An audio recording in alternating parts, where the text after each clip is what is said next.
Do you prune your pepper plants? In this video, I want to explain why we don't prune our peppers anymore. Pruning is one of those topics that is very divisive. Some people love to prune their plants and claim that it is very beneficial, while others are vehemently against it and will tell you that it's a waste of time and energy, and you should just let your plants do what they want to do.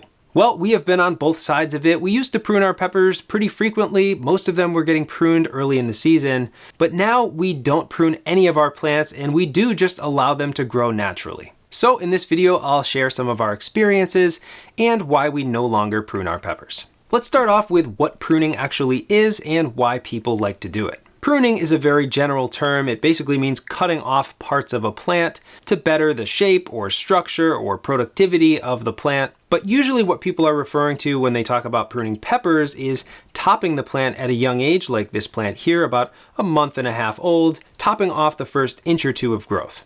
Now, why would you want to take away growth from a plant? It seems kind of counterintuitive, but the main reason people give for doing this is to force the plant to grow lower, thus becoming bushier and sturdier, making for a stronger plant in the long run. And this is definitely true. When you first top a pepper plant, it kind of looks scraggly. You're taking off that top foliage, so it looks pretty sparse, but soon enough, you'll have new growth sprouting from the lower nodes between those remaining leaves and the main stem. The other main reason people prune peppers is they think they're going to end up with a larger harvest in the long run. And this would be a great reason to prune peppers. If it was guaranteed that you're going to end up with more peppers in the end, we would definitely recommend pruning.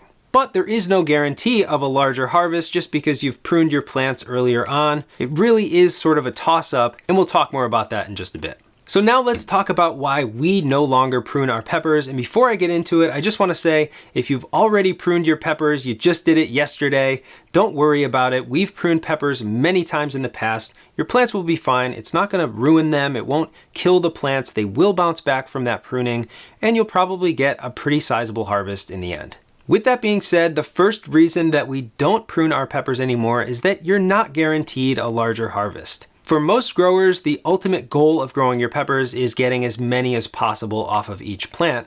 And so if you're told that pruning will give you more peppers, you're going to prune your plants. But we have found, and we have done some experiments off camera, side by side, sort of comparing pruned versus unpruned, and found that in the end, at least in our climate, we end up with pretty much the same yield. I will say that I definitely don't recommend pruning bell peppers or other large fruiting varieties like poblanos or even banana peppers, because you may end up with more fruits, but those fruits may be smaller and your overall yield may also be less.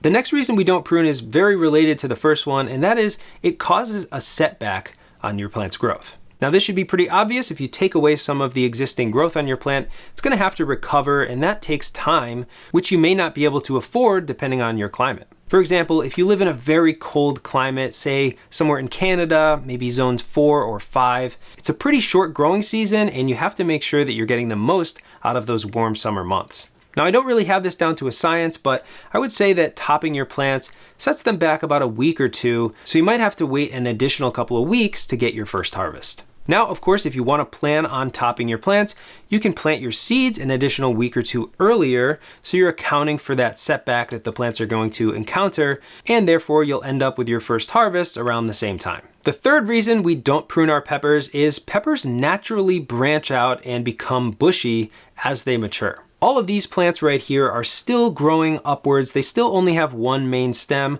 but very soon they will start to branch off, form those Ys or forks, and they'll become bushy naturally.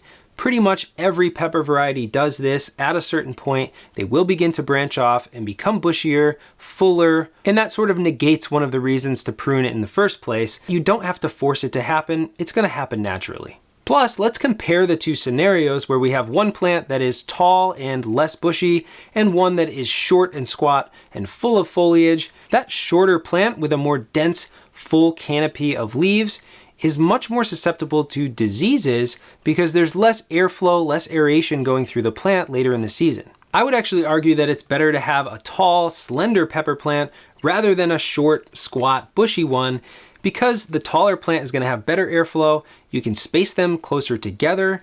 The only thing you have to make sure you do is support that taller plant with a stake or a tomato cage or even a trellis, something to keep it upright and less vulnerable to wind. Shorter, bushier pepper plants will also be lower down, closer to the soil, making them a bit more vulnerable to soil-borne pathogens. So again, you really don't have to force your pepper plants to bush out and become full. It will happen naturally over time. In fact, on this plant right now, I can already see these lower nodes are starting to produce leaves. Those will become branches later on, and it will become a full plant naturally.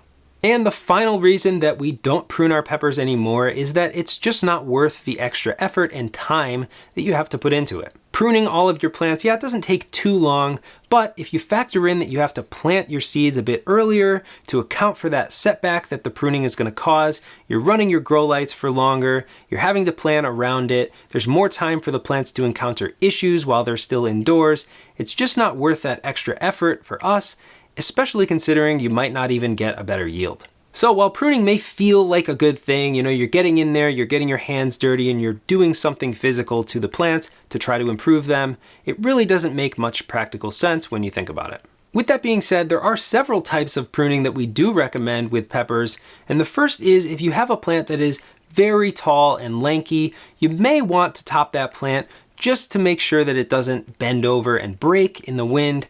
Again, there's still the alternative of staking that plant and just supporting it and making sure it doesn't break that way. And if you do have really lanky plants, it's likely that they're not getting enough light, so you might want to get them into a sunnier window or bring them outdoors into a sunnier spot. But taking off the first couple inches of those plants is not the worst idea in the world. Another type of pruning we do is bottom pruning, and this involves just taking off the bottom few inches of foliage to keep them away from the soil. We usually do this a few weeks after transplanting outdoors into the plant's final location. So after they've established outdoors and there's plenty of foliage above ground, take off the first 6 or 8 inches of foliage just to prevent that soil splashing when it rains. A key point on this is to only remove leaves, not branches, from the lower points on the plant. Branches can go on to produce many more peppers, so you don't want to take off branches at any point on the plant, even if they're coming from just a couple inches off the ground. Only take off the leaves to avoid the chances of getting disease. Another type of pruning we do is removing dead or diseased foliage. So maybe you notice a certain part of your plant is getting some spotting. Remove those leaves as soon as possible, hopefully before it spreads to the entire plant. That way you can mitigate disease a little bit, maybe slow it down from spreading to the rest of your plant. Another type of pruning we do is overwintering. We have a whole video about how to overwinter pepper plants, and it does involve a pretty serious cutback at the end of the season after the plants have finished producing, cutting it down and bringing the plants indoors to help them survive over the winter. And lastly, we will be topping our pepper plants this year for an experiment. We have 6 jalapeno plants. We'll be pruning 3 of them and not pruning the other 3, otherwise keeping the conditions identical, just to see exactly what we can expect in terms of yield from pruned plants versus unpruned. So make sure you're subscribed to our channel so you won't miss that video. Once again, if you prune your plants, that's fine. If you've never pruned and you want to give it a shot, try it out for yourself and see how it goes. Maybe compare one plant pruned and one plant unpruned and see how things differ for you.